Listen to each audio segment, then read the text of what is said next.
우리 주 예수 그리스도 이름으로 기도드립니다. 아멘.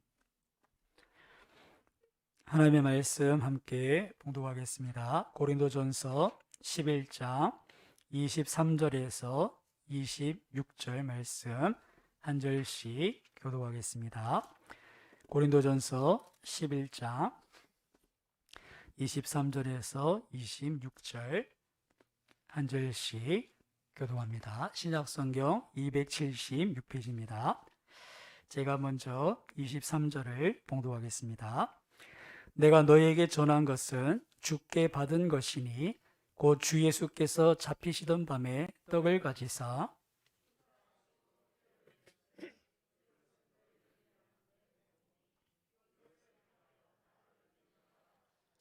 식후에 또한 그와 같이 잔을 가지시고 이르시되 이 잔은 내 피로 세운 새 언약이니 이것을 행하여 마실 때마다 나를 기념하라 하셨으니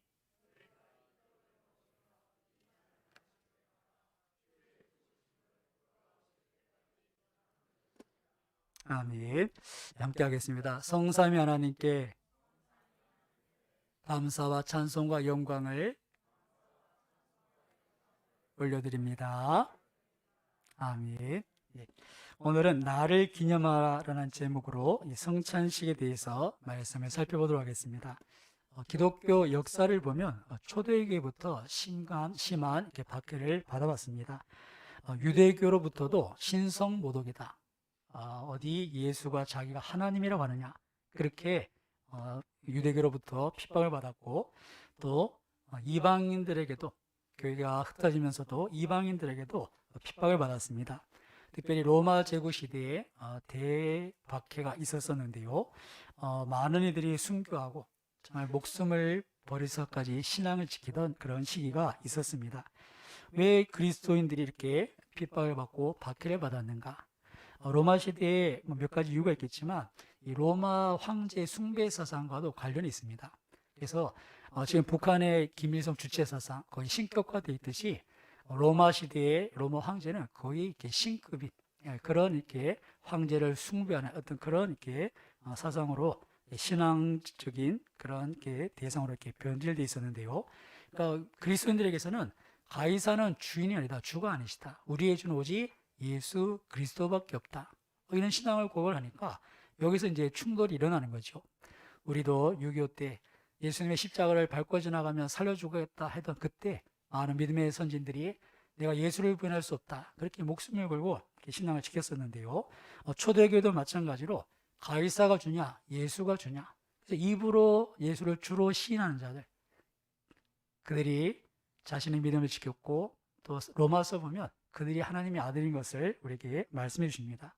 로마 숭배 사상, 그런 가운데 예수 믿는다는 그 이유만으로 핍박을 받았던 것입니다. 또 그리스도인들의 삶 자체가 이방인들 그들의 삶과 다르기 때문에 그로 인해서 적대감을 이렇게 적대시 여기고, 또 그로 인한 애매한 고난이 있었는데요. 같이 생활하는데 그리스도인만 오면 불편한 거예요. 내가 지금 마음 편하게 막 살았는데 저 사람들이 있으니까 내가 꼭 죄 짓는 것 같고 죄인인 것 같고, 그러니까 이 그리스도인을 가까이 하는 게 불편해지니까 어떻습니까? 적대하게 되고, 그리고 정말 이 적대감이 분노로 바뀌고, 그리고 애매하게 고난을 이렇게 가하게 되는 그런 결과를 가져온 것입니다. 그리고 또 한 가지 이유 중에 하나는 이 교회에 대한 잘못된 소문이 있었습니다. 그게 뭐냐면 예수 믿는 사람들은 모여서 사람을 잡아먹는다, 그런 소문이 또 어떤 겁니다. 이게 무슨 말인가 하면 예수 믿는 사람들이 모이면 그냥 식사하는 게 아니라 살과 피를 먹는다더라, 그런 소문이 든 것이죠. 여러분, 만약 우리 주변에 어떤 모임에 가면 사람들이 모여서 살을 먹고 피를 마신다, 그런 얘기를 들으면 얼마나 섬뜩하겠습니까? 그런 사람들이 좋게 보일 리가 없는 것이죠. 아마 그런 사람들은 사회로부터 지탄받고 혐오의 대상이 될 것입니다. 신천지 그때 그 코로나 확산 때문에도 신천지가 얼마나 이렇게 사람들에게 혐오의 대상으로 몰밀 맞았는지, 같이 교회가 있고지 그렇게 사회로부터 이렇게 지탄을 받았었는데요. 근데 초대교회는 단지 모여서 성찬식을 행한 것인데 바깥에서 이걸 알지 못하니까 오해가 생겨서 예수 믿는 사람은 모여서 살과 피를 먹는다, 식인 사람을 먹는 습관이 있는 이상한 사람들이다. 그렇게 배척을 받았던 것입니다. 여러분, 우리 그리스도인들은 사람의 살과 피를 먹는 식인종이 아닌 줄로 믿습니다. 옆에 분 한번 보십시오. 식인종처럼 생겼는지 아닌지 한번 슬쩍 보시고 침은 흘리지 마십시오. 괜히 침 흘리면 오해받으실 수 있으니까. 우리는 이 성찬은 사람의 살과 피를 먹는 그런 식사로서의 그런 모임이 아닌 것이죠. 그렇게 애매한 이렇게 고난 있고 오해가 있었는데, 그럼에도 불구하고 이 초대교회는 이 성찬식을 어떻습니까? 포기하지 않았습니다. 계속해서 성찬을 행했고, 어떤 일이 있더라도 이 성찬을 계속 유지했었는데요.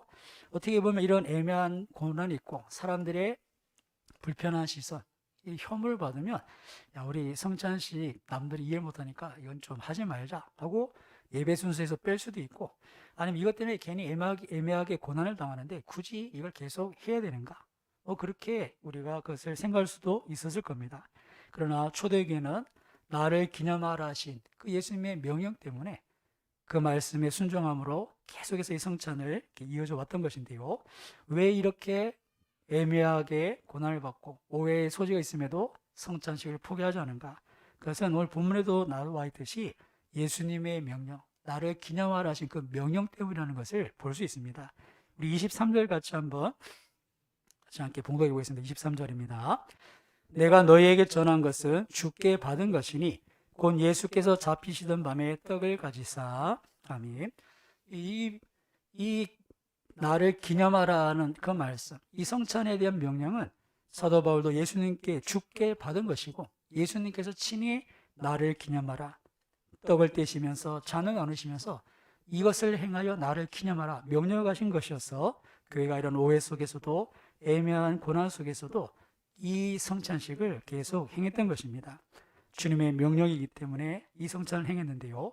여러분, 교회는 그리스도의 몸인 줄로 믿습니다.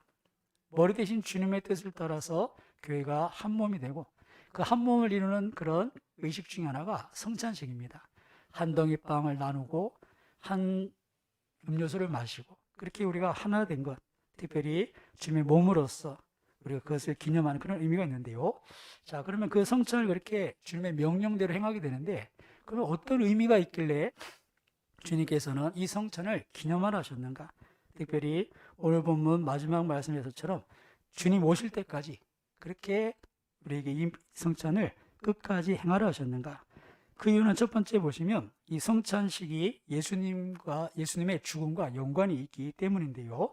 24절, 25절을 같이 한번 다시 봉독해 보겠습니다. 24절, 25절입니다. 축사하시고 때에 이르시되 이것은 너희를 위하는 내 몸이니 이것을 행하여 나를 기념하라 하시고, 식후에 또한 그와 같이 잔을 가지시고 이르시되 이 잔은 내 피로 세운 새 언약이니 이것을 행하여 마실 때마다 나를 기념하라 하셨으니. 아멘. 이 성찬을 예수님께서 계속해서 기념하고 행하라 하신 이유는 이 성찬을 통해서 우리가 무엇을 기억하길 원하셨던 것입니까? 예수님의 십자가, 그 십자가를 우리가 기억하도록 이 성찬을 행하게 하신 것이죠.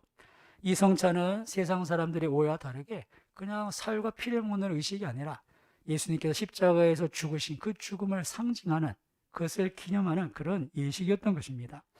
예수님의 죽음, 몸이 찢기고 피 흘려 죽으셨던 그 십자가의 죽음을 기념하는 예식이 성찬식입니다.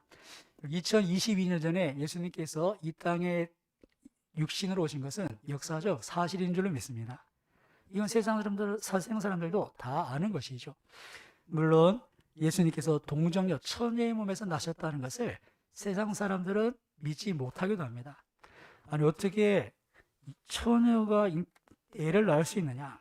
그런데 여러분, 이미 성경은 앞으로 오실 메시아, 그분을 어떻게 우리가 알아볼 수 있는가?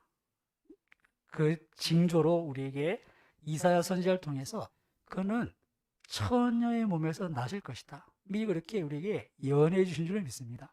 그러니까 저분이 어떻게 메시아냐, 저분이 어떻게 그리스도이냐 하는 것을 우리가 어떻게 알 수 있는가? 징조를 보여주셨는데 그분은 처녀의 몸에서 나실 것이다. 아니, 그런 일이 있을 수 있느냐? 정말 그렇게 될 것이고, 그런 분이 있다면 바로 그분이 그리스도시요 메시아시다 라고 미리 알려준 겁니다. 이사야 선지자가 이사야서 7장 14절을 통해서 그 말씀을 전해주시는데요. 이사야서 7장 14절을 보시면 그러므로 주께서 친히 징조를 너에게 주실 것이라. 아니 어떻게 그분이 메시아인지 그분이 우리를 구원하실 구세주인지 우리가 어떻게 알겠습니까? 징조를 보여주실 것인데 보라 처녀가 잉태하여 아들을 낳을 것이요 그 이름을 임마누엘이라 하리라. 아멘. 이럴 때 아멘 하시면 됩니다. 다를 때는 마시고 하나님께서 그렇게 징조를 보여준다는 거예요. 아니 이 2022년 전 태어난 예수가 어떻게 그리스도고 하나님의 아들이냐? 아니 사람으로 오셨는데 어떻게 하나님의 아들이냐? 그렇게 몰라볼까봐 미리 징조를 주셨는데 그분은 처녀의 몸에서 오셨다. 사람의 육신적인 그런 육신의 원리로 따라오신 게 아니라 성령으로 잉태되어 처녀의 몸으로 나신 그분이시고 그것이야말로 예수님이 메시아시구나, 우리를 구원할 구세주시구나는 그 징조가 된다. 밝히 알려주신 것이죠.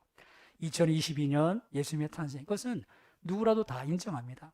그러나 우리가 조금 더 주의해 보면 왜 인류의 역사가 예수님 오시기 전과 오신 후로 나누어지는가? 예수님의 탄생이 중요한 의미가 있는 거죠. 처녀의 몸에서 잉태하신, 그렇게 이 땅에 오신 예수님은 인류의 죄를 사하시고 구원하실 메시아시기 때문에 그분의 태어남이 역사의 중심이 된 줄 믿습니다. 그렇게 오신 예수님, 그리고 그 예수님께서 33년 이 땅에 계시다가 십자가에 달려 죽으신 것도 역사적 사실입니다. 그리고 이건 사실인 거예요. 세상 사람들도 예수님의 죽음을 인정합니다.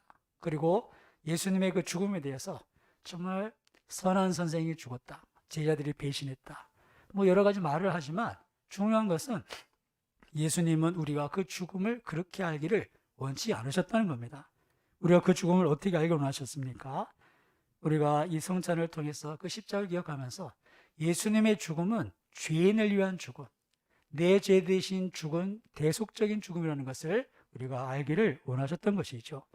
사랑하는 여러분, 예수님은 그것을 기념하도록 우리가 그냥 예수님의 죽음을 젊은 나이에 안 됐다, 정말 세상에 뭔가 선한 영향을 주실 분이었는데 너무 일찍 가셨다, 제자들이 그렇게 배신할 줄이야, 뭐 그런 얘기가 아니라 주님은 본인의 의지로 이 땅에 오셨고 본인의 의지로 십자가를 지시고 저와 여러분의 죄에 대해서, 우리의 이 죄 문제에 대해서 주님께서 그 답을 우리에게 주신 것입니다. 그리고 이것을 기억하도록 우리에게 성찬을, 이 성찬식을 기념하며 지키라고 말씀하고 있는 것이죠. 바라기는 우리가 오늘 이 성찬을 대하면서 2022년 전 이 땅에 육신으로 오시고 또 십자가에 죽으신 그 주님이 우리를 구원하실 분이시다, 우리의 그리스도시다, 구주시다, 이렇게 다시 고백하심으로 이 성찬에 참여하는 우리 모두가 되시길 주님의 이름으로 축원합니다. 그래서 예수님께서 성찬을 대하면서 이것을 기념하라 말씀을 하신 겁니다. 예수님의 십자가를 기억을 원하셨죠. 두 번째 또 한 가지 더 이유를 살펴보면 왜 예수님께서 주님 오시는 그날 마지막까지 성찬식을 행하며 이 주님을 기념하라 하셨는가? 그 이유는 우리가 주님의 언약의 대상임을 우리가 잊지 않도록, 우리가 새 언약 안에 하나님과 새로운 관계를 가졌음을 기억하도록 우리에게 이 성찬을 기념하게 하신 것입니다. 25절 같이 다시 봉독해 보겠습니다. 25절입니다. 식후에 또한 그와 같이 잔을 가지시고 이르시되 이 잔은 내 피로 세운 새 언약이니 이것을 행하여 마실 때마다 나를 기념하라 하셨으니. 아멘. 예수님께서 왜 이 성찬식을 통해서 주님이 흘리신 피, 그 십자가를 기념하게 하시는가? 이것은 새 언약이기 때문입니다. 새 언약. 언약이라는 것은 일종의 계약입니다. 만약에 어떤 사람이 집을 팔고 어떤 사람이 또 집을 사려고 할 때 쌍방에 모여서 어떻습니까? 조건을 제시하고 그것을 받아들이면 서로 이렇게 사인을 해서 계약을 합니다. 그리고 계약의 조건을 다 이행하면 집주인이 바뀌는 거죠. 이게 계약입니다. 쌍방 간의 합의, 그것이 맞아떨어지면 계약이 성사되고 그리고 이렇게 그 계약대로 집주인이 바뀌는 것입니다. 물론 이 언약이라는 것은 일반적인 계약과 조금 다른 측면이 있습니다. 왜냐하면 그 대상이 어떤 물건이 된 게 아니라 그 대상이 서로의 관계에 이렇게 국한되어 있기 때문인데요. 이 언약이라는 것은 서로의 관계에 대해서 어떤 약속을 하는 겁니다. 이 언약을 우리가 쉽게 하려면 결혼식 때 신랑과 신부가 결혼 서약, 혼인 서약을 하는 것을 우리가 보면 되는데요. 오늘 이 말씀을 보면서 우리 재현 군과 우리 혜인 양이 올 것을 기대하고 있었는데 2층에 있는가요? 예, 2층에도 아니 계시고 어디 계신지 모르지만 다음 주에는 꼭 올 줄 믿습니다. 결혼이란 것은 사실 지금은 재현 군과 혜인 양이 남이에요. 아무런 관계가 없어요. 촌수로 따져도 만날지 모르겠어요. 만날 아무 관계 없는데 결혼 서약을 딱 하면 어떻게 됩니까? 부모 자식 간에 일촌보다 더 관계가 가까워져요. 영촌이 되는 거예요. 한 몸이 되는 거죠. 이렇게 법적인 새로운 관계를 맺게 하는 것이 언약입니다.